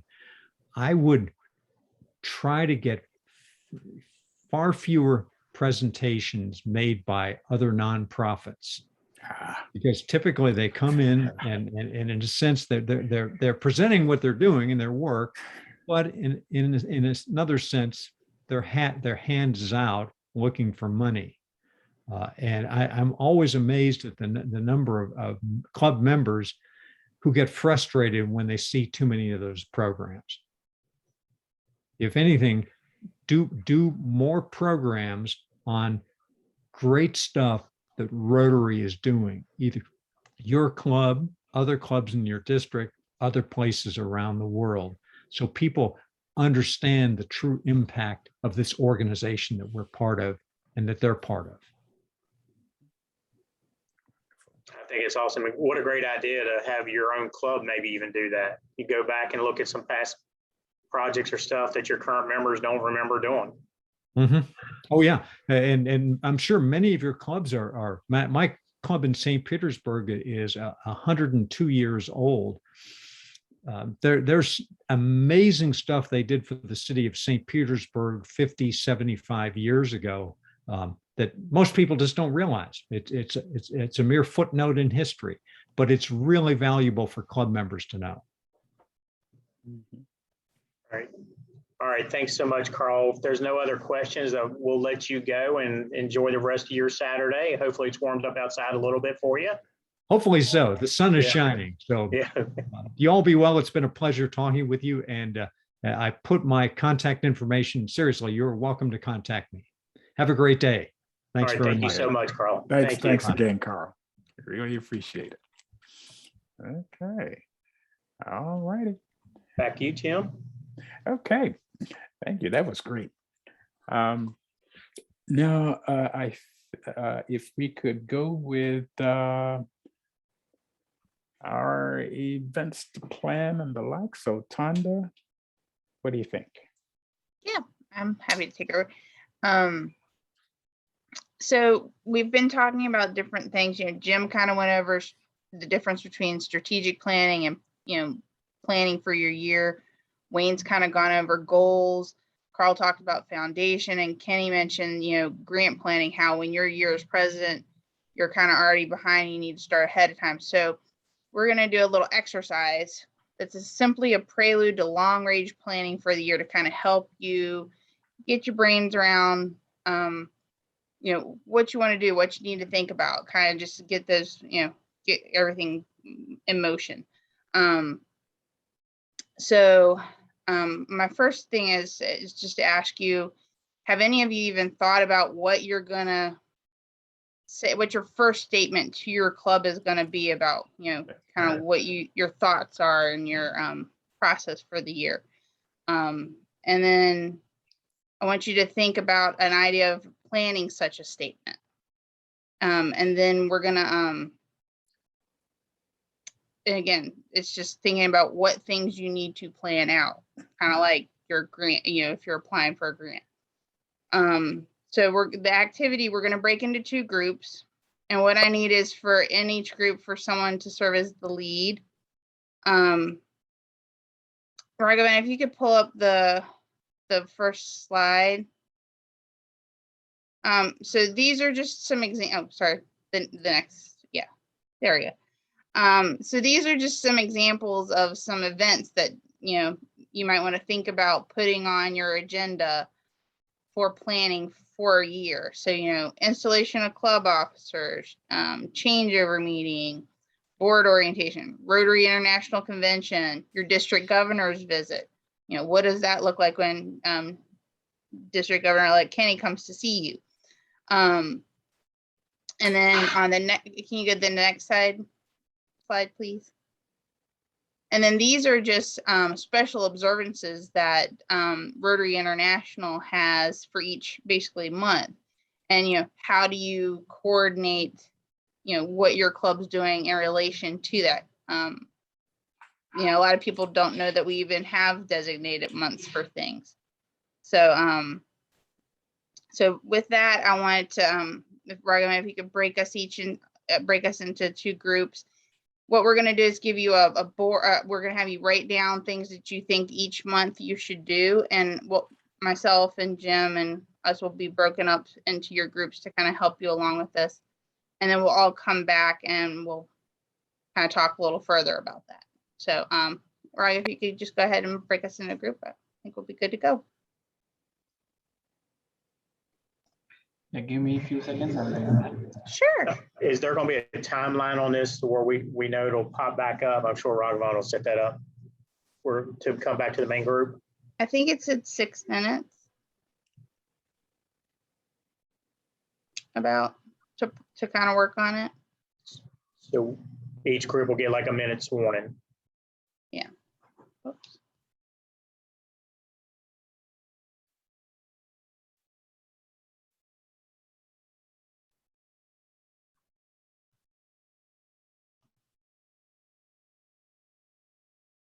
And while he's working on that, I just, because I was trying to get people into the meeting, I just wanted to say one other thing about membership really quick.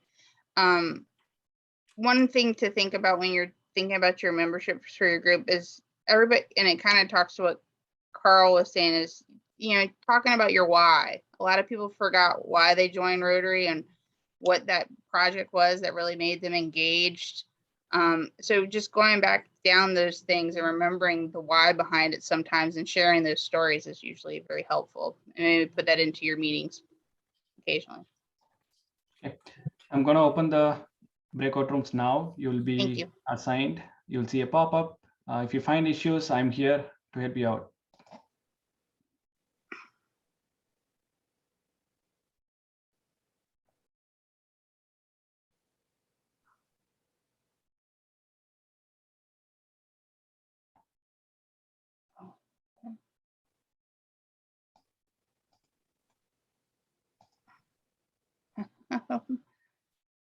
Okay.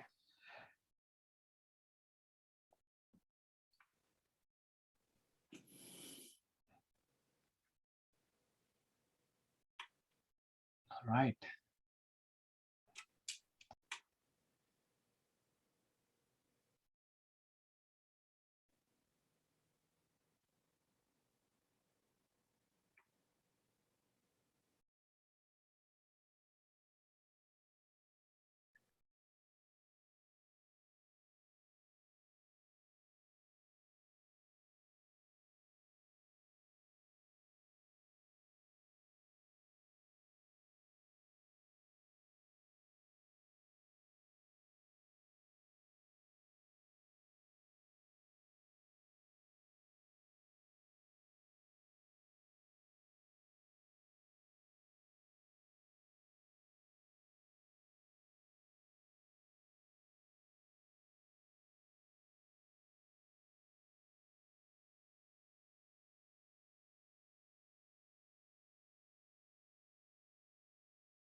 Now, first thing you want to do, we talked about that this morning when you were having your discussion with Carl about educate yourself about club trends, your particular club trend.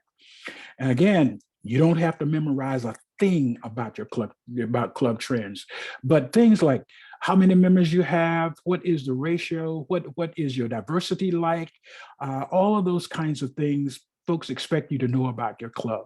You don't have to memorize it, but you should know where to find it. And both Wayne and Raghavan have told you where to find trends. If you go to your dashboard in DACDB, it's there. You go to My Rotaries, there are trends that are there.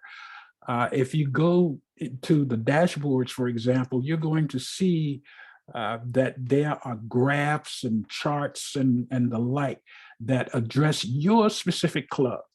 So you should know exactly where to find these things so that your answer to nothing will be, I don't know. The answer should be, well, I don't know right now, but I'll find out for you, and know that you can find out.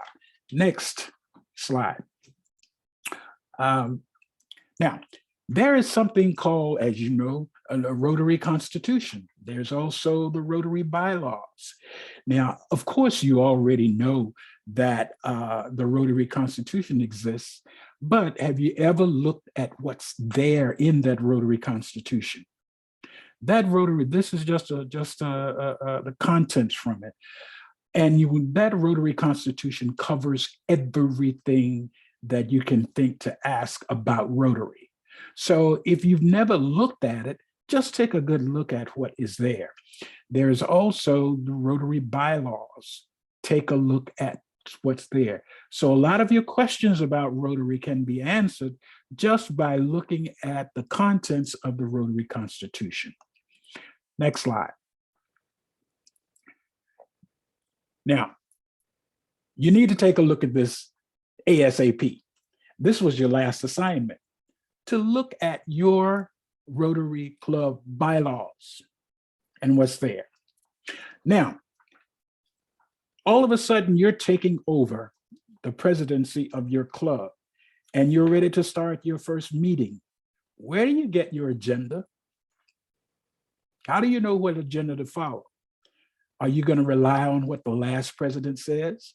Now, the last president left and went to Mexico, took all of his Rotary stuff with him, including all of his agendas. Where are you going to find your agenda? So you're going to get word of mouth from somebody else? Or did you by some chance write down the agenda while as a president-elect? This should not have to happen. You do know that your agenda should be part of your Rotary bylaws, your club bylaws. Your agenda is there. Take a look to see what is there. Take a look at some of the other things that your club might be debating about. There's so many things that should be addressed in your Rotary Club's constitution that might not be there, but you don't know. You don't know unless you find that constitution and take a look at it. Your club bylaws. Your club bylaws should set should be that legal road map that you should be able to follow. Now, I would dare say that there are some constitutions that probably have not changed since 1112. And so that means that there are things about Rotary that are not there. For example, the areas, the 7 areas of focus might not be there. You might just have 6.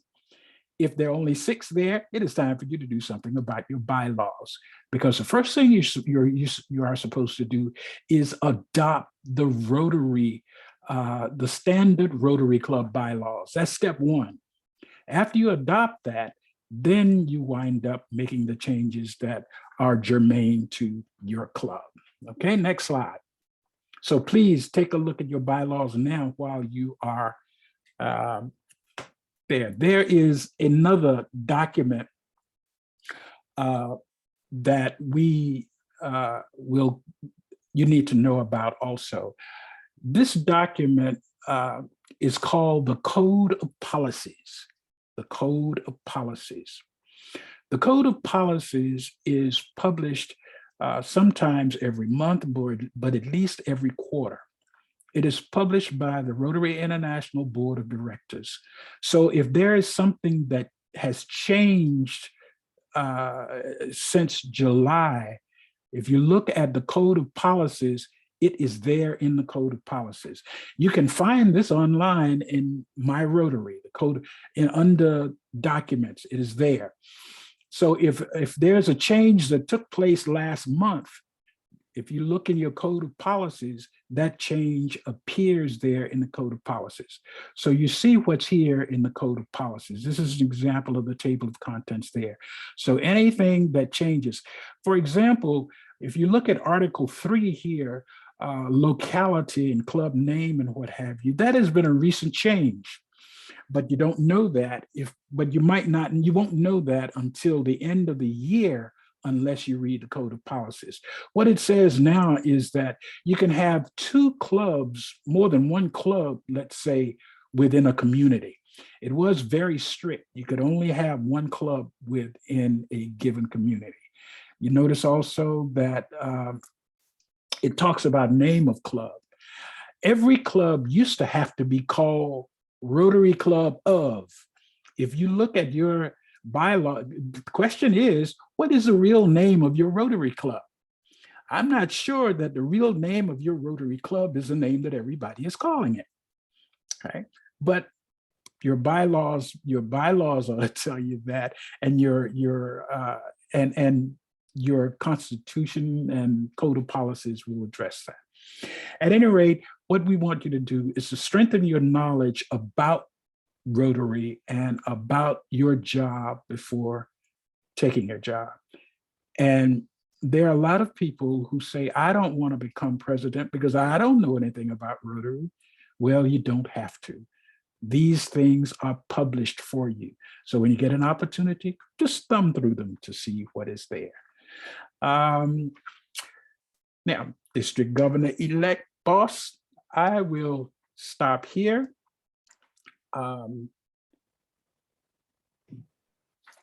And let you go from this point, because this is usually our starting point and I don't want to go beyond this. Thanks, Jim. And I think once again, what we're trying to do is lay the groundwork. And I know it's a lot of information, but just to end up going to give you the resources to go and look for this stuff. So at this time is usually our time to open it up to you guys. I know it's been a long session with a lot of information thrown at you once again. What's on your minds?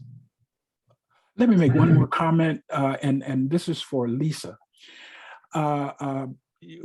Somebody mentioned earlier that the attendance records of clubs tend to be very low.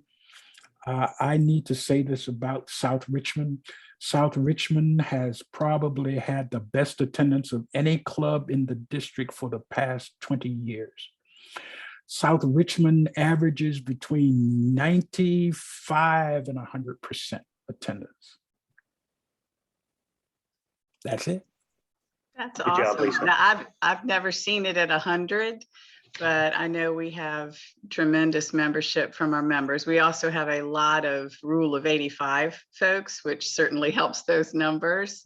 And we have so many people that stay involved and do a lot of makeup. So we always say it's the best damn Rotary Club in the world. Yeah, and they'll remind you that every time you visit too. Oh, I know it. I know it. I for love that. it. Let's hopefully we can keep that trend up. Yeah. Well, like Jim said, or Wayne, or I remember a couple sessions ago, don't be surprised when you start over in July, or you start your year in July, that the room is not as full as it was, prior to, because a lot of people end up taking vacations. It's like their last rush to get into vacations before the kids go back to school or whatever. So it is kind of intimidating when you walk in the first couple of weeks are bare. Don't take it personal. Now, if it was me, on the other hand, I would. I wouldn't show up for me either. But so, like I said, guys, I'm gonna turn it over to you. Thoughts, concerns, anything you want us to cover, Paul. First, I wanted to apologize, but I had a lot of unusual internet connection problems with my participation here. I hope I'm working it through, but I may be repeating something that some of you have already shared, but just as a general resource, and we were talking about planning and what can be incorporated into the various timeframes and all. Maybe it was already mentioned that that the Rotary magazine, I think, is tremendous. And so maybe I'm repeating what I've missed because of my connection problems, but I think that's a tremendous and great resource for just letting other new members of our club or even current members get awareness and see the creativity of other clubs, particularly when we're talking about getting ideas for either district grants or global grants. And that's going to be part of my year when I'm president next year, is to make better use of that as a resource and as a point of enthusiasm. I think that's good. And I know clubs have used that as a gift to the speakers, along with whatever gift clubs usually. So you're spreading the word of Rotary by, if the club members want to donate their used magazines back, you can give that to your, speakers that are coming in, gives them a little knowledge about Rotary. Thanks, Paul. I just had a quick question. Sorry, is everybody raising their hand? Sorry, I just jumped in. But I was just going to ask, the part that Jim just went over with the Constitution, bylaws, club trends, and then we talked about that earlier too. Is that all through Rotary.org and My Rotary, and then going into the club? I mean, is that where we can find all of those documents? Yeah, you go into myrotary.org. And then from there, you go to the menu and you're looking for documents. Okay. And I think what I need to do is just go into all of those and really just, I know that that's what the first session was about, but really go in and just familiarize myself with all those areas. Paul, I really liked your idea. Actually, I made a note here too, to maybe highlight some stories during club assembly from the magazine and doing that. I think that's a great, because we don't highlight it enough. So I think that's a great idea. And a resource I keep bringing up too, to you guys, look on the screen, and then who would the other ones that you will meet at, pre-pets and pets. Realize that you guys are a resource for one another. You'll lean on each other a lot throughout your year. That's our hope.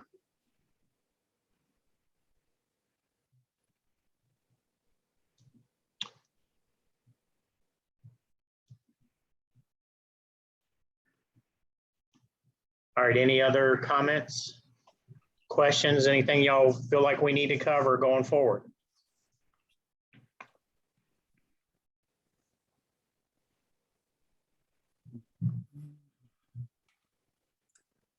Raghavan said that it looks Hanover does it, the Rotary Minutes, uses the magazine.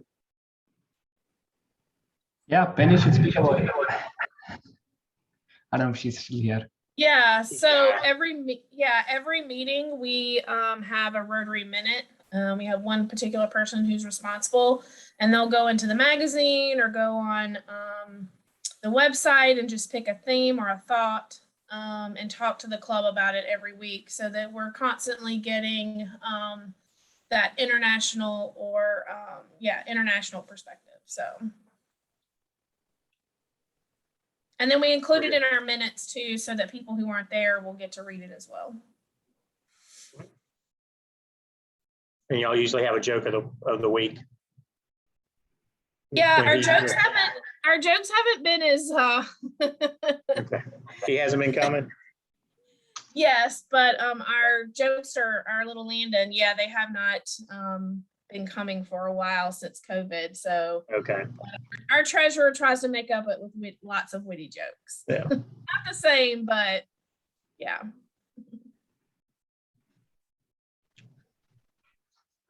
I don't want to, end without anybody wanting to throw anything out or do anything, but I don't want to keep us any longer either. Hey, Kenny, Jim, just checking, should we ask for the session feedback? Oh yeah, let's do the session feedback, the evaluation real quick. Yeah. While Raghavan's bringing that up, just remember the next one, was it December 11th? December 11th. December 11th is going to be our next session. Please make every effort to attend that one. Not that any of these are not important, because they have been, and our presenters have spent time, to put stuff together to share with us, and I think I've been very grateful for that. But our next one is actually Jennifer Jones, President, Rotary International President-elect. It's going to be her aide. So I would love for us to, have issues with bringing too many people on a Zoom call. I'd like Raghavan to do nothing but admit people into the Zoom call, at that next one, because I think that would be very impressive to have a bunch of people that he can go back to, Jennifer and mention that. So that said, we've always encouraged you guys, and Tonda, I think, brought it up today. Bring your committee members with you, your president nominees, invite them to these sessions, because it's great for you to pick up on this knowledge, but how great would it be, to have been if you had a Rotary Foundation chair already lined up to have them on a call with you today. So that's our goal, is to try to provide you the information, but also provide you your team as well. So please try to make every effort to attend next one and bring, as many people as you can with us. So. All right, so we have the polls. Hey, Kenny. Yes, yeah, right. Before I put the polls away, just to share one opinion. I know many of you here as attendees are benefiting a lot from all these sessions, but I, as a part of the organizing team, I'm also benefiting. I got to know about Penny. I got to meet her at the district conference, and I was able to introduce a neighbor of mine to her club, and that person is going to be a member in Hanover. So I'm really happy to meet you as well. Not just that, the other way. So I'm thankful for that. Yeah, the results are out. All right, Jim, you want to review them? Okay. Somebody said there are a couple of things that might be a little too fast, but if there is something that is a little too fast, just drop us a little line, and we'd be happy to go over anything with you. The evaluation is great. The important thing is we want to make sure you guys get something out of this. But if you feel that anything is going a little too fast for you, or if you need any additional explanation on anything, we don't mind doing that individually. Just drop me a little note, and I know Tanda is busy answering things too, so you can just drop a little email and what have you, and I'd be happy to, and I know she would too. So just like we said, we expect to be part of your team for the duration, because we want this to be a successful year, because we want District Governor-elect Kenny to have the finest team, and for you guys to work on the finest team ever. And well, let me say the finest team since 2011.